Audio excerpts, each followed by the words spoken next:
so we're set up. So I'm just gonna check for audio. So, okay.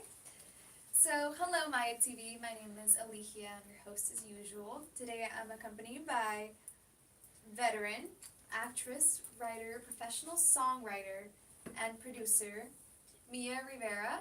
How are you? I'm very happy to be here. Thank you so much, Alihia, for having me here with your worldwide Maya TV audience. I'm very excited to be here. Yeah, we're really happy to have you and talk about your background and how it fed into the entertainment industry and your upcoming projects. So, for starters, let's talk about where you grew up and what did you do in the early stages that made you want to join the entertainment industry? Well, it wasn't really my initial plan. I started writing poetry as a young child in elementary school, and I continued getting published through college. And one of my poems one day had a melody that I didn't anticipate and couldn't forget. And so I thought, this poem wants to be a song. So long story short, I stumbled through and made that poem a song, and that led me to my first profession as a professional songwriter. And you did that for a long time, right? I did that for a long time. I worked in the music business for a very long time. And what's funny about the whole thing is it taught me about creating worlds, creating characters, walking in the footsteps of these characters in these worlds, and looking around and becoming very aware of what their positioning was, and what their lives were like, and what their feelings were.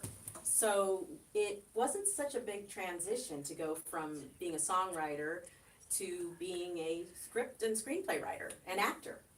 I kind of vicariously had already done that, so. I do want to talk about that. So where did the transition for you becoming an actor come from? That's a great question. And the thing is, it was, again, sort of unexpected. I'm an Army veteran, and they were having a great program through USC called Warrior Bards, and we studied the ancient Greeks, and in the class, our homework assignment was to do something creative. Some of my classmates were writing what's the word I'm looking for? Monologues? Monologues. Yes, it is. Yeah. And others were writing plays, and I wrote a film. And I had never made a film before. I wrote it in about 15 minutes, and because I'm a procrastinator and I waited till the last minute, so I wrote a 10-page screenplay in 15 minutes and filmed it in one day. And it was a comedy, and it made a lot of people laugh. And then they suggested, why don't you put it into film festivals? And I was like, how do you do that? And so again, stumbling through, baby steps, baby steps, baby steps, got it into film festivals, and it won accolades worldwide, over 100. And I can't remember how many countries. I think last count was like 20 countries around the world. So maybe even some of your audience has seen some of my films. I don't know.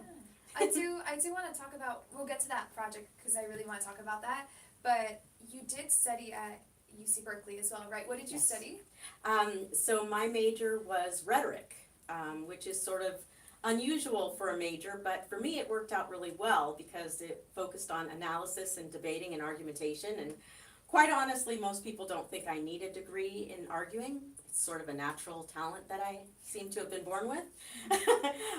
But it really helped me to focus the lens, metaphorically, on all the different areas of my life. And so it's been a huge help. Did you find that feeding into your project? Absolutely, absolutely. Because, when writing, whether it's a song or a poem or a screenplay or a film, whatever, you really want to be able to look at the characters and the worlds and walk in their shoes so that you can really give feeling to what their situations are. Okay, so I do have here, let me talk about the project that you were talking about, that project that came from school, right? Basically. Originally, yes. Right? Okay, I'm going to read it here. So the sitcom logline for the half-hour comedy series is called Lizzie's Plan, right? Yep. Okay, so a sassy, aging Army veteran, matriarch, comically fights time and generational misunderstandings to keep her quirky family and friends together as they pursue the long overdue time of their lives.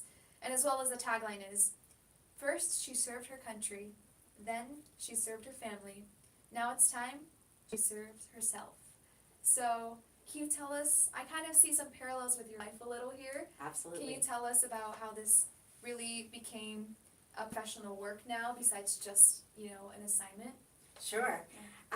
So as I said, I stumbled through the original Lizzie's Plan, which was a 10-minute short for school, and it did so well in the film festival circuit that I thought, wow, if I did that without even really knowing what I'm doing, wonder what we could do if I really started to learn how to make films, how to write screenplays, with the different acts and developing the characters and the arcs and the storylines. And so I took a lot more classes. During COVID, it was really kind of helpful because all of a sudden we could take classes via Zoom from all over. We weren't limited to what's in our own backyard. Everyone was doing classes on Zoom, and therefore I started taking great classes through some wonderful veteran organizations because I'm an Army veteran myself, and some of those organizations are VME, which stands for Veterans in Media and Entertainment. As I mentioned, the USC Warrior Bards program, another program through UCLA, Robert Morgan Fisher, we call him lovingly Gunny, has the Word Commandos, and I'm a proud member of the American Legion, Post 43 in Hollywood, yay! And the Writers Guild has a special foundation and veterans writing program, which pairs us with very, very experienced and successful writers and showrunners that guide us over a year to write our own pilots. And mine being a half-hour comedy series, I got to work with some fantastically talented people, and I'm very, very proud of what came of that, and I'm very grateful to all of these amazing people and organizations that have done so much to help me learn, because I've just been so hungry for knowledge to pursue this career, and kind of in the second chapter of my life. And so I'm incredibly grateful and always will be.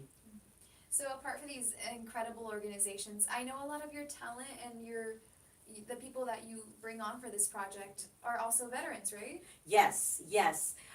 Because of these great organizations that I mentioned, I've gotten to know some really fantastic veteran actors, writers, producers, directors, cinematographers, production assistants, and they all have such a great work ethic.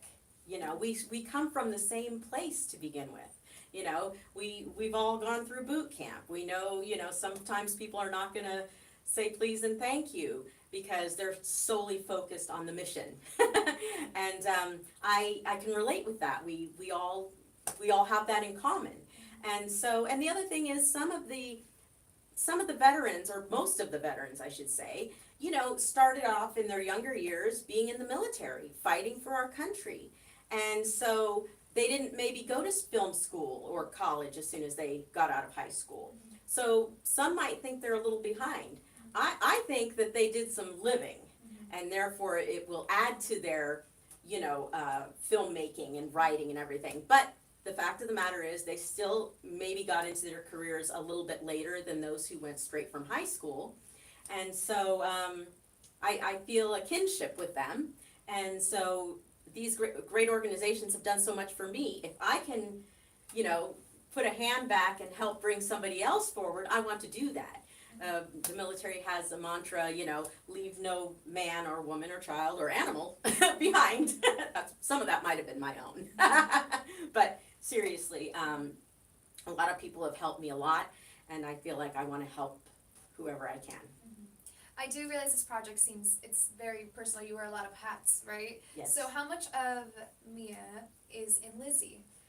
Well, honey, let me tell you, there's quite a bit in there. Maybe I wasn't able to say it in real life, but I could say it on film as Lizzie. Because actually, I don't know if you mentioned, you do play Lizzie, and yes. And you also produce, and you're writing it. So yes. Okay. Yes. So do you feel like Obviously, is that her voice? Yes, That's her voice? that's Lizzie. That's Lizzie. So, did you come about this because you felt like you needed this outlet to come out yourself, or did Lizzie come on its own and you just started putting in characteristics? That's a great question because I think it's kind of a combination of both.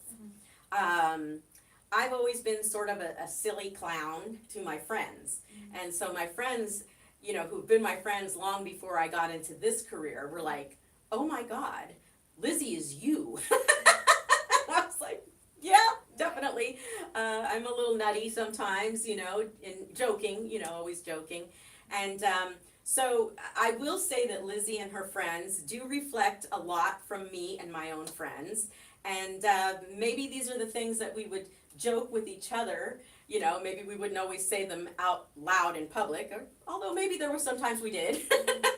But Lizzie can say it and get away with it, So, yeah. And you were telling me it's sort of a combination of sort of things we've seen on TV, but in a very male-dominated way, right? So now it's a twist on that, right?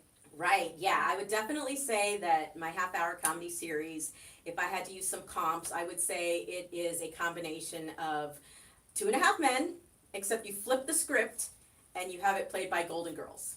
That's Lizzie's plan. Yeah. And with this project, there's been various stages of it, right? So Yes. did you have like a proof of concept? I think you mentioned something about a podcast, right, episode? No, well, my first episode after the short, it's called Lizzie's Plan, but the episode is called 3 Ps in a Podcast. And that actually came from yet another amazing organization called Freedom Sisters, which is a female veteran organization. And the founder, her name is Carrie Jeter, she's amazing, also an Army veteran. She contacted me and she was like, Mia, I would like to have you on a podcast. And I was like, okay, we'll do it. But then somehow that evolved into a film. And we really have her in it. And instead of her coming to interview me, she comes to interview Lizzie and Lizzie's two best friends, even though what happens is Carrie has a guest that drops out at the last minute. She's beyond desperate and gets the phone number of Lizzie, who just so happens to be at a memorial when this phone call happens. And but being the fame-chasing woman she is, she tries to find a way to get the girls out so they can rush over to this beyond, worldwide podcast. So, needless to say, a lot of comedy ensues and problems happen, and but it all ends well. Do you see this show going on for like a span of like 10 years as many shows go on? Do you think you have enough material for it? I do. Yeah. I do think I do. And the reason is because it's not just about Lizzie and her two girlfriends and their husbands. They live in a community called Serenity Now Retirement Community. And they have all kinds of friends and frenemies. And they're all kind of a little bit, they're against power. So anytime somebody tries to exert any power on them, they must fight it. But in addition to that, they have kids and grandkids. And so Lizzie's Plan is not only about Lizzie and her two besties, but the different generations and how they clash and how they hopefully come together through learning from each other. Because it's not just about the younger generation learning from the older generation, it's the older generation also learning from the younger generation. So I hope that it will be interesting for all the generations to better understand each other and learn from each other. This project, so it's already won a bunch of awards, right? Yes. At film festivals. Did you mention something about a Paris one as well, right? Yes, well, I've done some great interviews, and again, we're on Maya TV, so I'm very excited to be here. But yes, I did a recent interview with Paris Film Awards, and before that, I've been on some other podcasts, and also in Heart of Hollywood magazine, and it's been really great. Yeah. It's just been amazing. I do, okay, so you're also an actress yourself in other Yes. projects. This is your baby, right? This is your Yes. project. But Yes. is there any, like, one that you're particularly proud of? I think that you learned something that you brought it to your own. project now? I would say that it was so helpful for me being on set regularly, so that when it came time for me to create my own set, I got to learn from some of the best. And on a much smaller scale was my set. You know, it doesn't really compare to the HBO, film sets that I got to work on in some other projects, but I did the best I could, you know. Maybe we didn't have the best food like HBO fed us, but we did good. Everybody got paid, even the veterans, everyone got paid, and SAG, so it was good. Yeah. What did you say? McMillions, was that one? McMillions was Yeah. one of the HBO shows that I worked on, Yeah. and I'll say that was one of the most wonderful auditions that I've ever done. I have to tell you that the two directors, James Lee Hernandez and Brian Lazart, were absolutely amazing. So I sent in my self-tape, as we all know as actors, that's a big thing now, is the self-tape. And then they had me come in person, and they wanted me to do some improv, which I love improv, so I was fine with that. And I was nearing the end of this improv situation that they gave me, and one of the directors goes, he slammed down on the table, he goes, "Wow!" And I thought, that can't be bad. What was funny though is I have just a bazillion wigs. There was a time in Hollywood when they said no blondes, and I was like, well, what should I do? And so I bought wigs. So I have short wigs, dark wigs, light wigs, pink wigs, you name it. But I had the dark curly brown wig on and glasses and a southern accent, and they thought that was me. So on the last day after I was done shooting, I took off my wig, took out my hair, went up them with no glasses, and I was like, "Thank you." And they're like, "You look familiar." And I was like, "Yeah, that was me." Yeah. What was really funny, I have to tell you this. This is just to show you how kind of nutty I can be. But it lends itself to my comedy, work. And that is when I first went up to the first day of shooting, it was in a neighborhood in Encino. And I could see the trucks and everything, and I was in real frumpy clothes and the dark curly wig and glasses. And I went up to one of the gentlemen that was, getting all the stuff off the truck, and I was like, "Hey there, are you all making a movie here?" He's like, "Yes, ma'am, we are. I'm sorry." And I was, "Oh, I want to be in your movie." And he's like, "I'm sorry, ma'am." I was like, "Actually, I am in your movie, so can you tell me where to go?" Yeah. So I was just, having a little fun. Yeah. Do you tend to keep it really light on set as well? I know when you're doing that many episodes and things like that. Well, to be honest with you, I'm very serious. Really, as a person, when there's a time to be serious and there's a time to be funny, And I've heard this about comedians all over, that, people go up to them at parties and expect them to, be telling jokes and stuff, and they just aren't, they're kind of boring, actually. But, I take my work really seriously. I mean, the films, whether it's on somebody else's dime or my own dime, time is money. I am a businesswoman at the root of it all, honestly. So I do appreciate that. And so when I show up to, set, I'm ready. And, I'm ready to go. Yeah. So, we can joke when the camera's not running, but when the camera's running and we're on the time, no. Oh, I think it's a good balance to have, right? For sure. Yeah. Okay, I do want to ask if you have any advice for anyone that wants to perhaps take the leap and put on their own show. I know you're working on becoming a showrunner for this. Yes, ma'am. And or an actor or anyone that's young and looking to do something similar. Well, I have to correct you there, my young friend, because I'm going to say however old you are, even if you're just young at heart, That's true. if you've got a dream, you should pursue it. But you have to know that it's not going to be easy. In my personal life, I've overcome a lot of very, very difficult things. People would never know it because I seem so light and whatever, but no. And the thing is, it's really, you might take baby steps, then fall down, and then get back up, baby steps, fall down, but get back up. Because the thing is, it's not about how many times you fall down. It's about how many times you get back up. So if you want something bad enough, You don't have to be the smartest, you don't have to be the fastest, you don't have to be the whatever. You have to want it more than anyone else so that you're willing to put in the hard work and, make your own luck. People say, oh, it's luck, it's who you know. Sure, there's always elements of that. But at the end of the day, you have to make your own luck. If it's about meeting the right person, knowing the right person, then you have to put yourself somewhere where you can meet them. If it's about being ready, that means you've had to prepare. So I would say, first of all, take a hard look at yourself and decide, do I have enough time and energy and finances or whatever to pursue this? And if not, am I willing to go out and get it? Really, it's up to you at the end of the day, because we don't know how many times all these people that seem like an overnight success story have fallen down. They seem like overnight, but it maybe took them 10 or 20 years. So, there isn't always such a thing as overnight success. Yeah. Or maybe there is, but it took 10 or 20 years to yeah. get there. Yeah, that's great advice. So we got all your projects, right? That's the big one that's coming up.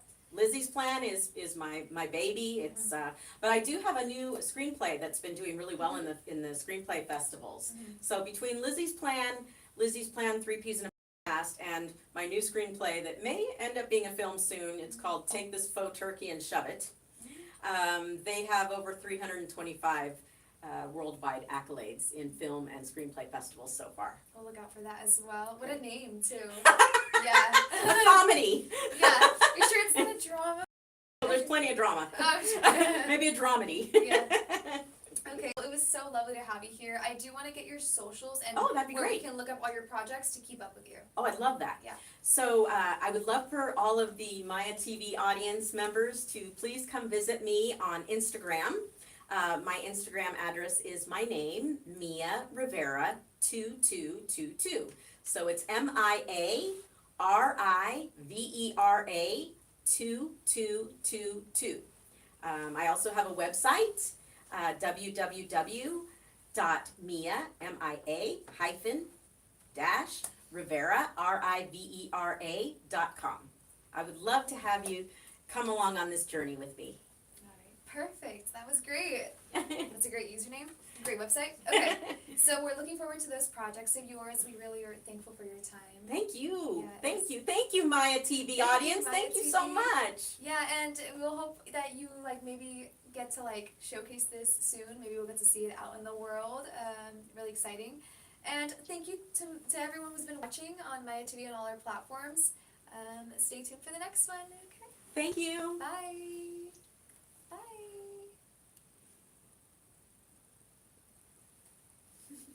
Bye. I feel like the Queen of England. She's waving to everyone.